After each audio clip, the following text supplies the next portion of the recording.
tatandaan nyo, ilang buwan na yung nakakalipas na pag-usapan natin yung intelligence fund nitong si Duterte na nagkakahalaga ng 4.6 billion ata yon. Siya yung pinakamataas mga kababayan ng 2021 ata or 2022 mga kababayan. Napakitama na lamang po ko kung ako po ay mali.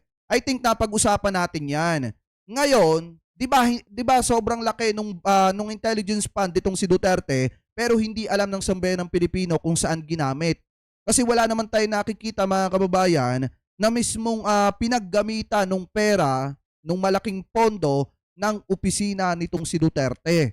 Ngayon mga kababayan, eto daw pong intelligence fund nitong si Duterte mga kababayan, kasi ang sabi dito sa balita, paggamit sa intelligence funds noon ni ex-President Rodrigo Duterte, sisilipin na rin ng House Quadcom. Bakit mga kababayan? Kasi yun yung pinaghihinalaan na di umano'y ginamit, yung intelligence fund na yun yung ginamit na pera para ipang-reward dun sa ating mga kapulisan nung panahon ng Duterte administration mga kababayan patungkol dyan sa war on drugs na yan. Ano po, so ngayon, eto, i-play po natin, eto nakita nating balita, galing po sa UNTV News. Magandang hapon, Rosalie. Ano ang mga nais malaman ng Quadcom sa paggamit ng intelligence funds ni dating Pangulong Rodrigo Duterte? June matapos ihayag na may cash reward system sa anti-drug war ng dating Administrasyong Duterte, nais na rin imbestigahan ng House Quadruple Committee o Quadcom ang intelligence. Kasi sobrang laki nun 4.6 billion ata yun mga kababayan. Siya lang yung may pinakamalaki na intelligence fund nung panahon ng Duterte administration. Nilampasan niya pa yung mga DPWH, DSWD, Department of DepEd mga kababayan. Siya nga lang yung bukod tangay na may intelligence fund na nagkakahalaga ng 4.6 billion mga kababayan. Ano po, tapos hindi pa natin alam kung saan ginamit. So ngayon, yan yung kaya balak silipin ng Quadcom yan kasi yan yung pinaghihinalaan na ginamit para gumano ng gumanon yung ating mga kapulisan. Di umano, mga kababayan, na ipagpatuloy pa natin. Funds ni dating Pangulong Rodrigo Duterte, partikular na ang paglobo ng naturang pondo. Di ba? Okay, hearing is resumed. Sa pangwalong public hearing ng House Quadruple Committee o Quadcom, inihayag ni Royina Garma, retired police colonel at naging general manager ng Philippine Charity Sweepstakes Office, ang pagkakaroon umano ng cash reward system sa giyera kontra iligal na droga ng Duterte administration. Anya, bawat drug suspect na mapapatay sa anti-illegal drug operation na mga tauhan ng pulisya, may katumbas umano ito na 20,000 hanggang 1 million pesos. Sa war on drugs diagram na ibinigay ni Garma sa Quadcom, isang alias smoking na staff member umano ng Noise. Yan yung mga kababayan, yan yung pinag-uusapan natin kagabi do sa last live natin. Yung binasa kong pangalan mga kababayan, yan po ata yung tinutukoy dyan. Si alias smoking Aquilino mga kababayan. Ano po, so yan po yung trusted na staff nitong si Bongo, pinagkakatiwalaang staff nitong si Bongo. Kaya nga kung makikita nyo masyadong affected, etong si Bongo at may pagsabi-sabi pa na bakit idadama yung mga normal na empleyado, yung mga nasa sa babang empleyado, kawawa naman daw po yun. So ibig sabihin mga kababayan, dun sa kanyang salita na yon, ayaw niyang pakialaman yung mga normal na staff niya or yung mga staff na pinagkakatiwalaan po niya mga kababayan. Ibig sabihin natatakot siya na baka pagka humarap ito sa Quadcom, itong si alias smoking, mga kababayan, at ma-pressure ito katulad ni Garma, magsalita at ikanta, etong si Bongo, mga kababayan, ilaglag, etong si Bongo. Ano po ngayon, ipagpatuloy pa natin. Special aid to the President at ngayon Senator Bongo ang in charge sa paglalabas ng salapi para sa payment of rewards. Diba? Pinoproseso umano ang pagpupondo sa mga planadong operasyon, refund para sa operational expenses at rewards para sa agents sa pamamagitan ng bank accounts ni Peter Parungo na nasa Criminal Investigation and Detection Group 11 on at nasa ilalim ng CIDG Region 11 Chief na si Edelberto Leonardo, ang kabibitiw lamang na National Police Commissioner. CIDG 11 personnel in charge in the deposit and payment of money coming from alias smoking from PMS who in charge in releasing of money. Binanggit. Pero isa yung kutob ko na nakakakilala diyan kay alias smoking na yan. May kilala ako mga kababayan na nakakakilala diyan.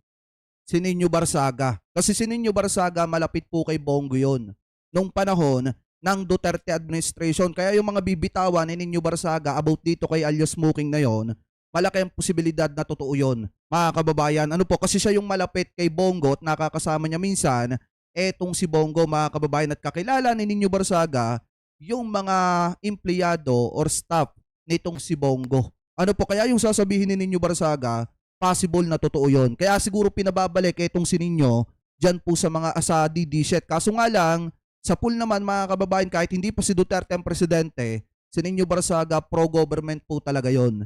Hindi po yun bumabati ko sa gobyerno. Ano po, ipagpatuloy pa natin. Ba sa'yo, kung saan nanggaling yung pera ni Muking?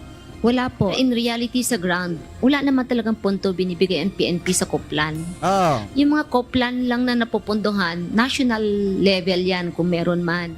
Ang revelasyong ito ni Garma magiging subject na rin ng investigasyon ng Quadcom dahil sa umano'y paglobo ng intelligence funds noon ng tanggapan ni dating Pangulong Duterte. di ba? Duda ng ilang House Solons, ito umano ang posibleng ginamit para sa cash reward payment sa anti-drug war. There are operations being implemented by the administration or former administration o kahit ngayong administration na kapag police operation o kaya military operation, gagamit ka ng Intel Fund. Tama. Yun din yan ang ginagamit natin eh.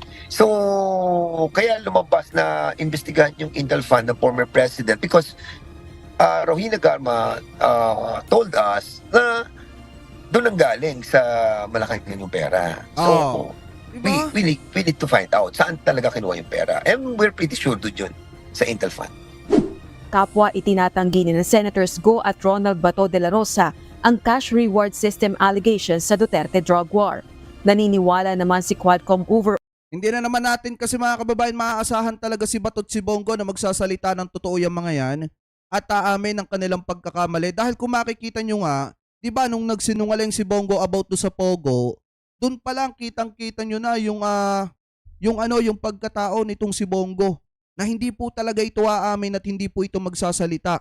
Mga kababayan, nang makakasama sa kanya. Kailangan laging mabuti ang lalabas sa pangalan ni Bongo at grandstanding dapat lagi etong si Bongo, lalo na at kinakailangan niya makasurvive sa darating na 2025 midterm election. Ano po, ipagpatuloy pa natin. overall Chairperson Representative Robert Ace Barbers na galing ang pondo sa Intel Funds ng Office of the President at ng Philippine National Police. Kung mau-audit niya ang pondo, matutuklasan kung sino ang nagsisinungaling at nagsasabi ng totoo. Tama. Umaapela naman si House Assistant Minority Leader at Gabriela Women's Party List Representative Arlene Brosas sa COA na imbestigahan ang potensyal na maling paggamit ng bilyong-bilyong pisong halaga ng pondo sa tila naging Oplan Pork Barrel na Oplan Double Barrel Strategy. Balak ng imbitahan ng Quadcom sa pagdinig dito ang COA kaugnay ng issue.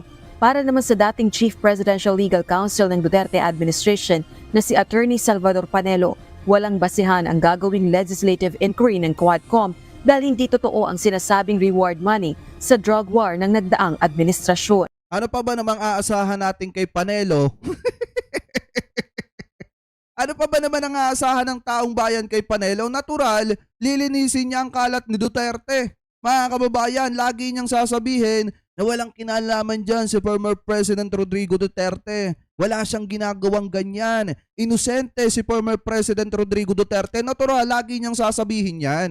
Kasi siya nga yung janitor lahat ng kalat ni Duterte. Mga kababayan, siya yung tagalinis ng kalat ni Duterte kahit nung presidente pa etong si Digong, mga kababayan. Ano po, kahit na ipagpalagay natin na mali talaga ang ginawa nitong si Duterte, papalabasin niya publicly di umano na tama pa rin etong si Digong at inosente etong si Digong, mga kababayan. Ano po, ipagpatuloy pa natin.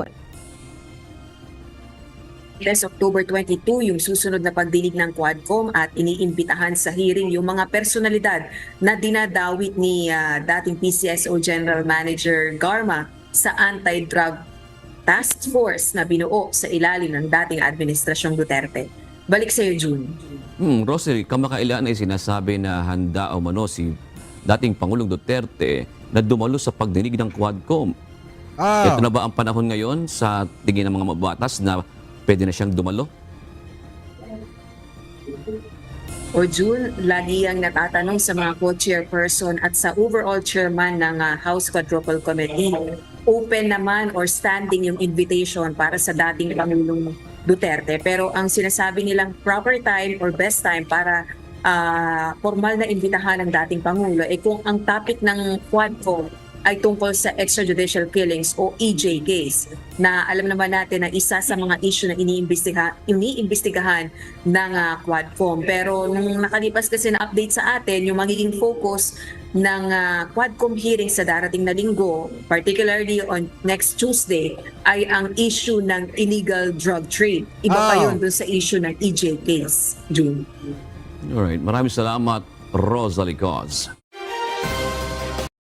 So ayan, maliwanag naman mga kababayan na bubusisiin ng Kamara de Representantes etong intelligence fund ng dating administrasyon mga kababayan ni dating Pangulong Duterte. So ngayon kasi kung titingnan natin, hinihinala na yung pera, yung intelligence fund ng presidente mga kababayan, yun yung ginamit na pangbayad dun at pang-reward dun sa ating mga kapulisan para trumabaho ng trumabaho. Mga kababayan, ano po, kasi nga naglabas etong si Garma ng salita na sa Malacanang galing di umano mga kababayan yung reward money. Ano po, so ngayon kung titingnan natin, kung iimbestigahan yan, dire-diretso ng Quadcom, lalabas talaga dyan yung totoo mga kababayan. Ano po, so ngayon punta naman po tayo dito sa isa pang topic na nakita natin mga kababayan na kung saan suportado po mismo ng Malacanang.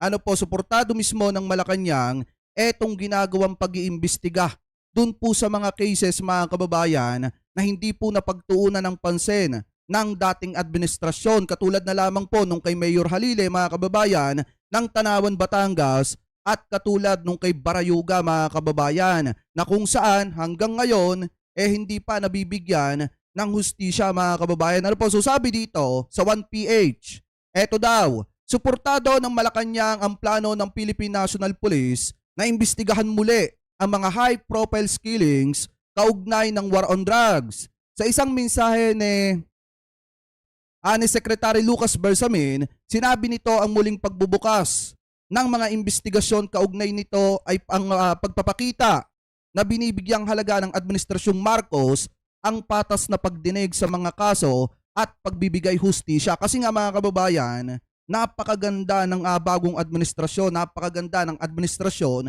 ni PBBM dahil nga kung makikita ninyo yung mga naghahangad ng hustisya sa panahon ni Duterte mga kababayan, unti-unting nakakamtan ngayon ng mga pamilya. Katulad na lamang mga kababayan kung makikita ninyo, etong kay Mayor Halili, napakatagal na usapin na po nito.